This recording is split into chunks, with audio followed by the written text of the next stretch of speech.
I realize you're not a defenseman, but I'm going to ask about Adam Larson anyway. I find that players, once they've been in the league a while, they're sort of all built from pieces of guys they played with, and they learn something from this guy and something from that guy, and, you know, everyone has a cruise experience that way. What would you say that, having played a little bit with Adam Larson, what would you take from that? What did you learn from him, the way he plays the game?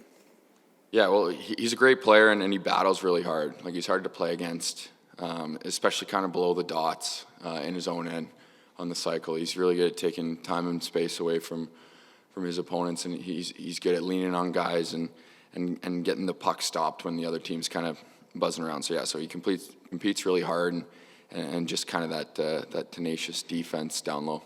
Those sound like attributes that are very valuable in the playoffs, particularly.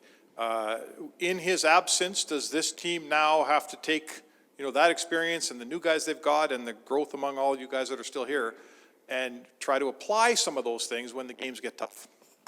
Yeah, I think so. I think that's the nature of pro hockey too. There's a lot of turnover every year, and you know, we're preaching defending hard throughout the entirety of our lineup, and so it's something we got to do by committee. It's got to be part of our identity.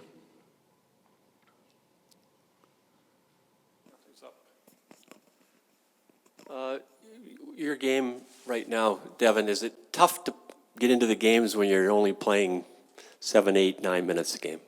I mean, you try not to think of it that way. Of course, we'd all love to play, you know, 15, 20 minutes, but each guy has different roles on this team, and the guys towards the lower end of our lineup, we're embracing those roles.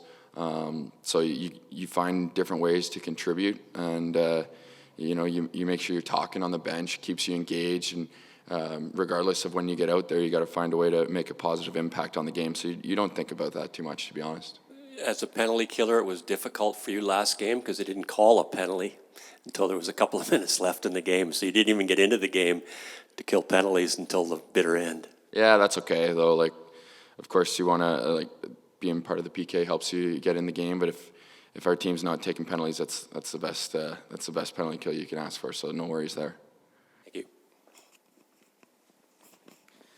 Devin, just wanted to ask you about that identity that you guys are developing here. The talk is obviously the top end guys are still the top end guys, but they have more support this year. I guess you take pride in that, and I guess how do you see this kind of develop as this year goes along? For sure, yeah. I mean, there's no secret how incredible some of the guys on our team with the skill they have and the way they can produce offense consistently.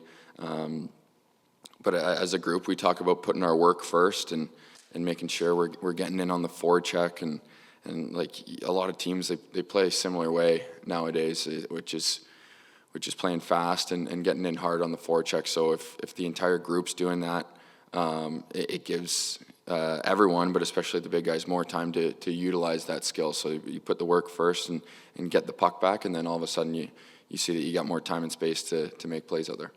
You got 3 games this week, I guess. Can you just give me a thought on how you take it one at a time, obviously, but how do you look towards the whole week and say, okay, we got to prepare this way and this way and this way for the entire week? Yeah, it's a big homestand. Everyone likes to defend home ice.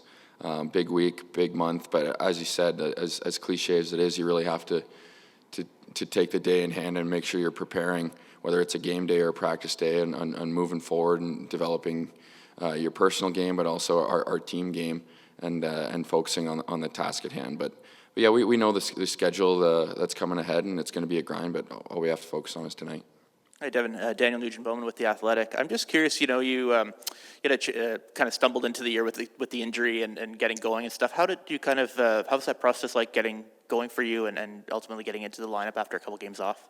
Yeah, it's been good. It was obviously unfortunate that came up and the timing of it. But I feel good, and you want to just keep the momentum you built during training camp, keep it going into tonight and throughout the rest of the month. But you just keep building your confidence, and the body feels good. So it's all good there.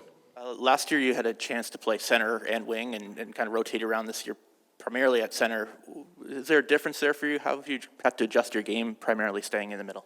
Well, there's more responsibility in your own end for sure, so you have to make sure that's getting taken care of.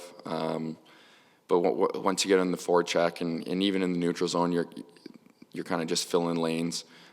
So there's not too much of an adjustment there. When you're playing wing, you have to make sure you're winning your wall battles on the breakout. So those are probably the two biggest things. But yeah, I've kind of been bouncing around between center and wing my whole career, so it's all good.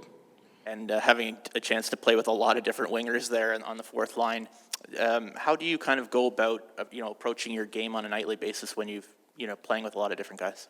I think you just have to focus on your own game. Like, so for me personally, I just got to make sure I'm moving my feet and doing the things that contribute to me having a good game, because the line mates we have, they're all great players. We have a really deep group, and we're going to need everyone this year. So I got enough to worry about with my game and making sure that's in order. So regardless of who you're playing with, it's all good. They're going to be good players beside you.